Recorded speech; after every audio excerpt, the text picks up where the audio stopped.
Well, good morning, everybody. It's Friday, August 12th at about 10:30 in the morning. Got a beautiful sunny day here starting, so I thought it'd be a good time to go around and check all our flower gardens and do a late summer flower garden tour. I hadn't realized it until I actually sat down to think about doing this video that I've actually got about 13 flower gardens now. So it's really gotten out of control to a large degree. But I enjoy doing it. Sometimes it does get too heavy, the load, because of weeding and watering and that kind of stuff. Although I must admit we don't do a lot of watering, extensive extra watering for that type of thing. But anyhow, I thought I'd just take you on a tour of our gardens and show you what's in bloom right now. Hope you enjoy this. So I'll start off here with this garden beside our driveway. Constructed this fairly early after we built the house here. I managed to secure a large number of these blocks from a place going out of business in Kingston. And so I've used them in a lot of cases to edge the borders of the gardens here. This one initially was sort of 4 separate gardens with walkways in the middle, like a cross-shaped walkway, but everything now is basically filled in with flowers, so there's no longer a walkway down here, for example. Anyhow, you can see this garden's full of purple coneflowers as well as zinnias, coneflowers being perennials, zinnias being annuals. I do have a mix of annuals and perennials throughout our gardens. While I love perennials for their relative ease of growth and that you don't have to plant them every year, they do take quite a while to come into blooming sometimes, and also their bloom period sometimes is fairly short. So I find mixing annuals and perennials helps to alleviate some of that. Here I've got a band of begonias planted in this former walkway area. Got some phlox, got quite a range of phlox here. We got purple, pink, white. The only one I'm really missing in our gardens is a red color. I'm not sure what they call it, but I just haven't seen it at stores. Of course, the smell of the phlox is beautiful. Just a very intense, similar to lilacs, I guess you would say. This little garden just to the east of the garden we were just looking at is also bordered by these blocks that I got. And this garden had been used primarily to house irises for quite a few years, but it got grown in with weeds and had really gone to pot. And I don't mean the weed pot, I just mean weeds and extraneous plants that you don't necessarily want. So a month or so ago, I took it upon myself to clear out this section of the garden. So cleared all the weeds out of it. We moved daylilies, we moved irises out of here. And then I reinvigorated it with compost from our compost pile. And then I planted 4 hostas in here, which you can see are fairly small right now. Got a hosta strip tease here, some in substance there, which grows to a very large size eventually. Off to the right, I've got a blue angel. And then down here, I've got halcyon. And then I just sprinkled some begonias and other plants in here to add color for this summer, and they're doing well. And then, of course, I topped it all off with the new mulch I got from a local tree cutting business. This is the garden just beside our garage, and this one was bordered with rocks that I collected from roadsides, most of which you can't see now because they're overgrown. I've let the garden grow out too far, really. This little sunflower, which is Rudbeckia triloba, I don't know where it came from. I don't remember planting it here, but it got into our gardens. And it's really nice. I think it's more of a biennial as opposed to a perennial here. But it's really nice. I like it. It's got a nice simple few petaled head, contrasting nicely with the dark center cone. Gets quite tall. These are 5 feet tall here now. And they do well every year now. They just keep reseeding themselves or whatever they do to perpetuate. The focus of this garden really is the monarda Oswego tea, which is this big mint. Has a beautiful fragrant leaf and flower. Hummingbirds love it. And it dominates this garden. Years ago I saw it in somebody's garden and I really liked it, and I thought I'd try to get some here, and it's done well, and it's really moved over this garden to a large degree. Coming around the edge here that I edged in limestone slabs that I managed to get in different places, I then planted along the border a mixture of purple and red salvia, which I think looks quite nice. They like the sun, and here they actually get a mixture of sun and shade, but they do well. I recently repatriated this trail here. It had grown in, and so I cleaned the weeds out and put a new layer of mulch. You can see though that the weeds are coming through again. I know some people put down a layer of landscape fabric first to prevent the weeds, but I've often found that those landscape fabrics start to deteriorate, and then you're left with a worse problem as far as getting it picked up and thrown away into the garbage. So I'm just going to try and keep this weeded as best I can. Here's my main hosta garden now. A few years ago I decided to make a garden here to alleviate the issue of having to cut grass between all these red pine. So now I've just got a circular area defined with these rocks. That helps because now I can just simply cut around this rock edge instead of going all through the trees. Anyhow, the hostas are doing well in here for the most part.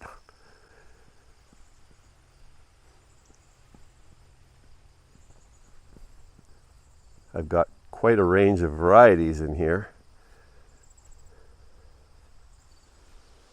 This little group here includes avocado in the foreground, Empress Woo La La, which is one of the bigger varieties you can get. It's just taking a little longer to get going. Some grow faster than others over the years. And Blue Angel, which actually matures quite quickly. So it's the biggest one I have in here right now. This crinkly leaved blue one is Big Daddy.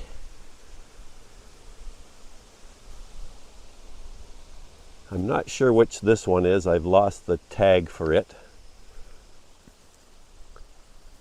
This is Cross Regal, I think it's called.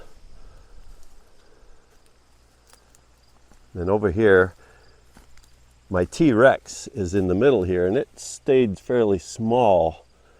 I don't know why. Again, maybe because of the drought. Here's Guacamole. This is Regal Splendor, as far as I know, just in bloom now. This is Aurea marginata. And then, like the other garden I showed previously, I've sprinkled a few begonias in around here just to add color to the otherwise predominantly green look of the garden. This garden I constructed just a couple years ago. Again, I went on a blitz of the local roadsides and picked up a bunch of rocks that I could find being thrown out. Here I have the Leonard Messel Magnolia, which I did a video on earlier in the spring when it was in bloom. This one's doing really well. I've added a new layer of mulch around it. Then we have Cleomes, or spider plants, growing in here. These are annuals that reseed themselves very easily. So this year I didn't even plant these or seed them. They just seeded themselves from last year. And you have to sometimes take some out because they can overseed themselves. This is Coreopsis tinctoria, apparently a dwarf form when I thought I got it in the package, but these are actually 3 or 4 feet high, so I'm not sure how dwarf they are. I really like them. I believe they only are annuals here. They may reseed themselves next year, I'm not sure. I'll try and gather some seeds too. But I really like the look of them on tall, thin stems with very thin leaves, and yet these gorgeous bicolored flower heads. We have quite a number of dahlias planted that we have to bring in every fall. Of course, you bring in the tubers of the dahlias, and they're just coming into bloom recently. Look at this one. This is a beauty. This is one of the cactus varieties. It's probably 8 or 9 inches across. You can see by the size of my hand. Just beautiful. Nice salmon pink color. There's a few more heads over here, backdropped against our marigolds. Here we have some nice daylilies, a rusty orange color head, bicolored head, some more dahlias. We started these dahlias fairly early on in spring inside the house just to give them a head start, because they are slow growing otherwise. This garden's a little older than the one I just showed. This is several years older. I've got a mix of cleomes, gray-headed coneflower you can see in here, with the yellow petals. I've got northern sea oats grass here. I need to tie it up a bit. It's sprawling all over. I've got some tropical milkweed planted down in here, just for a variety of things.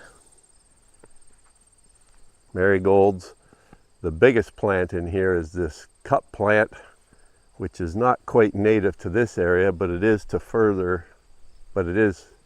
further south in Ontario. It gets to be very large, so if you do put this in the garden, you have to be aware that it can reach 10 feet tall with a spread of 15 feet if you let it splay out. Now I've got this tied up right now to hold it up. I really enjoy this Mexican sunflower. I picked up my first ones a few years ago from some ladies that were just selling some seedlings that they had grown, and I really enjoy this plant. It gets quite tall. These are actually smaller than normal this year. They'll often get over 6 feet tall and spreading out to sort of the same degree. And these flower heads are just really loved by bees and butterflies, all kinds of insects. Even hummingbirds come to them. While they can take a fair amount of drought, they like to have their roots kept moist to a degree, I think, because when they do get dry, they wilt fairly quickly. You can see this one here is wilting right now fairly significantly. I need to get out here and water them. We also have some nice sunflowers coming into bloom here before long. Got some cosmos planted here. They're just starting to bloom over here on the other side. They're an annual that you just plant each year, either as seedlings or seeds. They grow quite quickly. And here's a nice obedient plant group. I planted it just as a single unit a number of years ago, and it has spread quite nicely in here. This is the best view we've seen of it. This is the best condition I've seen it in through all the years we've had it, which isn't that long, 4 or 5 years maybe. It's got both white and lavender flower heads. Looks really beautiful, set beside the purple coneflowers and the zinnias here. I like these tall zinnias. They're annuals, but they put on a profusion of blooms through the late summer period. I've got coreopsis of one form or another under here, a couple different ones. And my two main hydrangeas, I can't remember the name of one of them. One of them is called Pinky Winky, and the other one's very similar. They both put out these white conical flower heads that turn sort of a pinkish cast later in the summer. You can actually see that pinkish cast starting here. This is Argyranthemum, a nice wine-colored flower.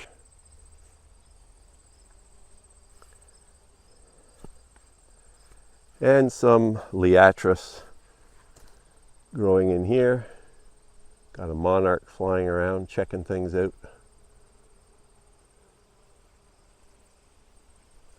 The taller tree here in the garden is an interesting specimen. I've got a couple actually here. This is the Kentucky coffee tree, which is a Carolinian species of tree that doesn't really grow around here.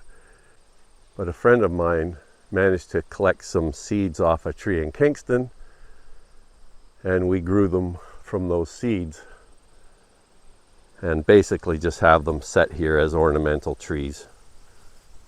Each year I put these lantana shrubs out. They look like just a flower, but they actually are a shrub. They have these beautiful masses of red and yellow flower heads that the hummingbirds and insects really love. So in the fall I will trim this back, bring it in the house, and keep it over the winter. Got another one here, so I've been doing it with these two for a number of years now.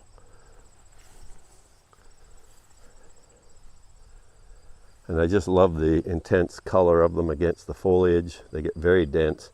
In the spring, before I put them out, they often look ratty and half dead, but each year they seem to survive, and then they come back to full glory once they get out here for a month or two. This is just a narrow little garden behind our back window here. Again with phlox, and we put our canna plants in here and they've done well. And this is also a garden where we have a lot of hollyhocks, although they're really getting chewed up by something this year. A leaf miner of some sort it looks like. But the canna plants are in here doing well, and I got a few more zinnias. The right side of this garden with the tree over it was created quite a few years ago, probably 10 plus years ago or more, shortly after we came here. And the tree is a camperdown elm, which tend to grow out really wide and not very high, and it depends on the grafting arrangement, but they have a beautiful haunted look as they get older that I really enjoy.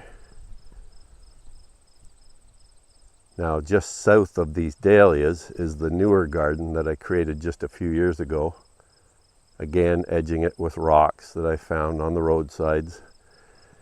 And you can see here I've got nice dahlias again. This is a red variety with white tips, frosted tips, very pretty. In behind I've got some shrubby cinquefoil, a couple of those plants. False sunflower here in behind. They're just coming to an end of their blooming period right now. And then this garden was meant to be really a focus for the coneflowers. So I've got white and purple coneflowers. I've got one in here called Cheyenne that had a mixture of yellow and orange flowers.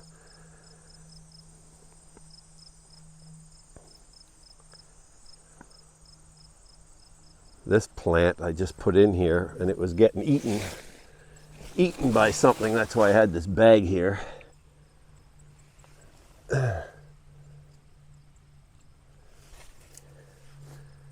So this is also called Rudbeckia triloba, but obviously it's different than the one I showed earlier.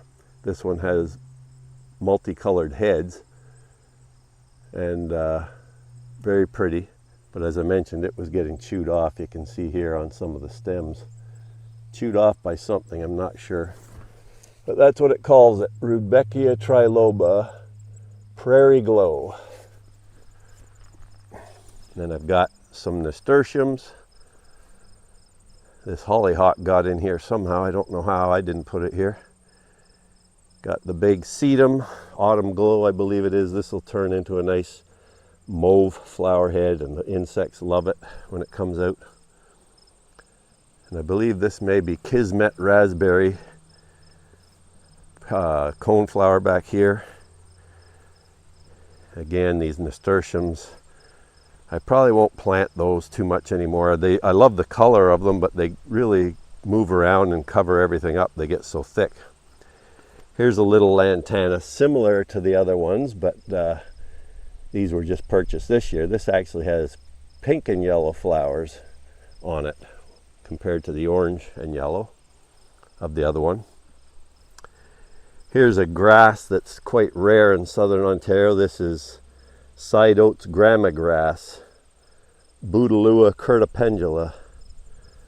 It's a prairie alvar type species, so I've got a couple of those in here.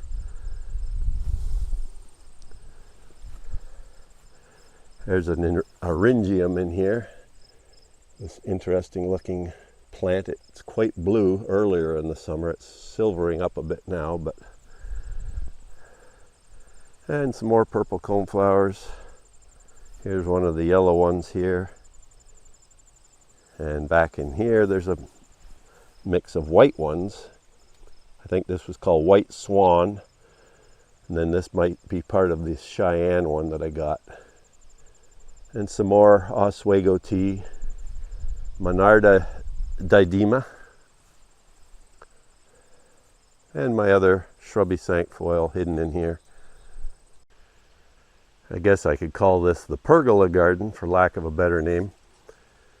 You can see the hummingbirds maybe twittering around through here. I've got my one hummingbird feeder up here on the pergola. But the birds are also coming to this flower garden for feeding quite often. Anyhow, I have a line of tall marigolds along the side. Intermixed down in between them are snapdragons. We've got this tall yellow perennial. It's called Autumn Glow, I think. It's an old-time perennial that often just grows on its own even after houses are abandoned and things. Then we got some white phlox mixed in with the Autumn Glow here. And there's some of this biennial type Rudbeckia, I guess it is here. Large flowers. I always love the look of these. 4 or 5 inches, at least 6 inches in diameter with the bronzy yellow flower heads. Nice zinnias mixed in with huge flower heads as well. We've got a little pot. We bought just a hanging plant, and we often will do that, and then we'll put the plant mixture in a pot just to enable it to grow better.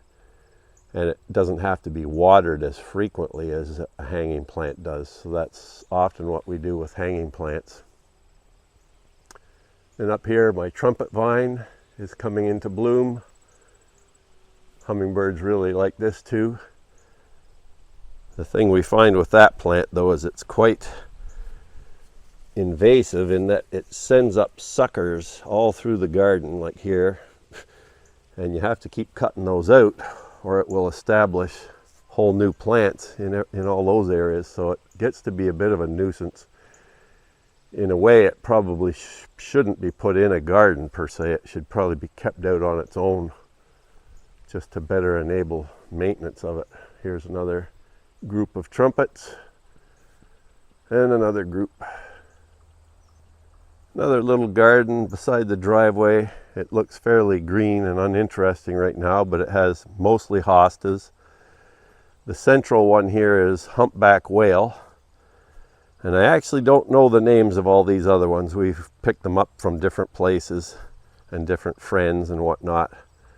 So I'm not sure what they're called, but they all have their own interesting looks to them. Now this one we did plant. I just don't know if we have the name tag. I don't see it. Kind of a different looking. I seem to remember something about Hawaii or something in the name of that one. Anyhow, there's a little tour of the gardens at this time in the summer. Hope you enjoyed that. We have quite a range of plants here, as you've seen. Lots of colors, and it's usually around this time or a month earlier where they sort of come into their full, beautiful glory. This year's pretty good. We have had years where they've probably been a little more spectacular, at least in certain areas. Although it's good this year, I can't complain. We've had good rain earlier. We're getting dry again now. But we have had good rains in July, which can be dicey. Sometimes it's really droughty in July. And that's helped to get the gardens along and in a nice bloom state. So anyhow, hope you've enjoyed that. And I'll be sure to capture anything else that comes out into great splendor if it still does this year.